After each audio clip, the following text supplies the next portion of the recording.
Everyone, stocks ని filter చేయడానికి మీకు ఒక వెబ్సైట్ చెప్తానండి. దిస్ శరత్ అండి. Let start work on trading. Website name వచ్చేసి tickertape.in అనమాట. ఇది ఓపెన్ చేసిన తర్వాత ఇంటర్ఫేస్ అనేది ఇలా ఉంటుంది. మీరు లాగిన్ చేయాల్సిన అవసరం ఏం లేదు. టాప్ లో రైట్ సైడ్ లో స్క్రీన్ ఉంది కదా, దాని మీద క్లిక్ చేయండి. దాని తర్వాత స్టార్ట్ స్క్రీన్ మీద క్లిక్ చేయండి.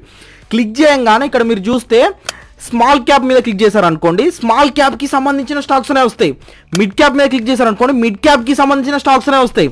లార్జ్ క్యాప్ మీద క్లిక్ చేశారనుకోండి, లార్జ్ క్యాప్ కి సంబంధించిన స్టాక్స్ వస్తాయి. ఇవే కాకుండా సెక్టర్ వైజ్ క్లిక్ చేసినా కూడా చూడండి, ఎనర్జీ సెక్టర్ లో ఏమేమి స్టాక్స్ ఉన్నాయి, ఫినాన్షియల్ సంబంధించిన సెక్టర్ లో ఏమేమి స్టాక్స్ ఉన్నాయి, హెల్త్ కేర్ కి సంబంధించిన ఏమేమి స్టాక్స్ ఉన్నాయని చూపిస్తుంది అనమాట.